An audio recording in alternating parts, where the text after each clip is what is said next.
चालाक लोमड़ी और ऊंट की कहानी। दोस्तों, इस पोस्ट में हम ऊंट और चालाक लोमड़ी की कहानी शेयर कर रहे हैं। ये कहानी चालाक लोमड़ी और ऊंट की दोस्ती की है। दोनों की दोस्ती में एक दिन लोमड़ी अपनी चालाकी दिखाती है, फिर ऊंट उसे कैसे सबक सिखाता है। इस कहानी में घटना का वर्णन है। घने जंगल में रहने वाले एक लोमड़ी की उसी जंगल में रहने वाले एक ऊंट से मित्रता थी। दोनों रोज नदी किनारे मिलते और ढेर सारी बातें किया करते थे। बातों में कैसे समय कट जाता उन्हें पता ही नहीं चलता। लोमड़ी अपनी प्रवृत्ति के अनुसार चालाक, लेकिन ऊंट सीधा साधा था। यूं ही दिन गुजर रहे थे और उनकी मित्रता बरकरार थी। एक दिन लोमड़ी को कहीं से पता चला कि नदी पार स्थित खेत में लगे तरबूज पक चुके हैं। मीठे रसदार तरबूज के बारे में सोचकर ही उसके मुंह में पानी आ गया। उसके लिए नदी पार कर पाना संभव नहीं था, लेकिन तरबूजों का लालच वह अपने मन से निकाल नहीं पा रहा था। अंत में उसे अपने मित्र ऊंट की याद आई और वह तुरंत उससे मिलने चल पड़ी। जब वह ऊंट के पास पहुंची तो उसका स्वागत करते हुए ऊंट बोला, आओ मित्र आओ, कहो आज दोपहर को ही कैसे आ गए।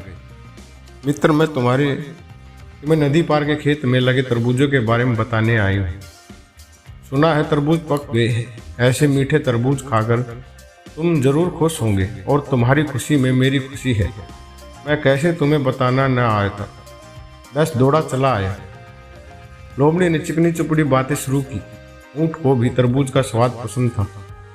वह बोला, धन्यवाद मित्र, मैं अभी वहां जाने की तैयारी करता हूँ। वाकई तरबूज खाए कितने दिन हो गए।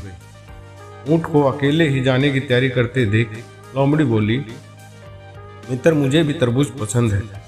मैं भी तरबूज खाना चाहती हूँ, लेकिन क्या करूँ, मैं तैर नहीं सकती। कोई बात नहीं, तुमने तरबूज खाए तो मैं समझ लूँगी कि मैंने भी खा ली। ऐसी बात करते हो मित्र, क्या मैं तुम्हें यहीं छोड़कर जा सकता हूँ? मैं तुम्हें अपनी पीठ पर लाद कर नदी पार के खेतों में ले चलूँगा। हम दोनों मज़े से तरबूज का स्वाद लेंगे। ऊंट ने कहा और लोमड़ी खुश हो गई। ऊंट ने लोमड़ी को अपनी पीठ पर बैठाया और नदी के पानी में तैरने लगा। कुछ ही देर में दोनों तरबूज के खेत में पहुंच गए। वहां दोनों ने छाया कर तरबूज खाए। जब लोमड़ी का पेट भर गया तो वह खुशी होकर हुआ की आवाज़ निकालने लगी। ऊंट ने उसे शांत कराने का प्रयास किया, लेकिन वह नहीं माना। उसकी आवाज़ खेत के कुछ ही दूर पर रहने वाले किसान के कानों में पड़ गई। वह समझ गया कि खेत में कोई घुस आया है। हाथ में लाठी लेकर वह दौड़ता हुआ खेत में पहुंचा। वहां उसने ऊंट को खड़ा पाया। किसान को देखकर लोमड़ी पहले ही भागकर एक पेड़ के पीछे छुप गई। अपने विशाल शरीर के कारण ऊंट के लिए कहीं छुपना संभव नहीं था, इसलिए वह वहीं खड़ा रहा गया। ऊंट को देखकर किसान आग बबूला हो गया। उसने उसे लाठी से पीटना शुरू कर दिया और पीटते पीटते खेत से बाहर खदेड़ दिया। ऐसी जबरदस्त धुनाई के बाद बेचारा ऊंट कहराते हुए खेत के बाहर खड़ा ही था कि पेड़ के पीछे छिपी लोमड़ी चुपके से खेत से निकलकर उसके पास आ गई। उसने ऊंट से पूछा, तुम खेत में क्यों चिल्लाने लगे? मित्र, खाने के बाद अगर मैं हुआ की आवाज़ न निकालूं तो मेरा खाना नहीं पचता।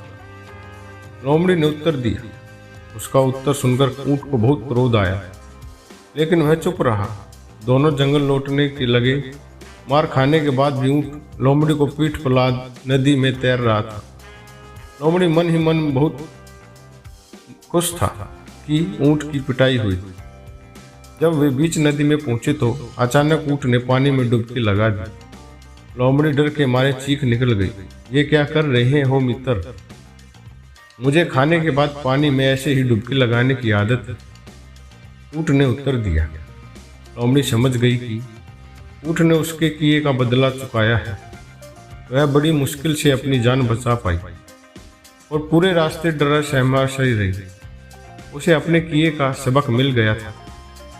उस दिन के बाद से उसने कभी ऊंट के साथ चालाकी नहीं की। सीख, जैसे को ऐसा।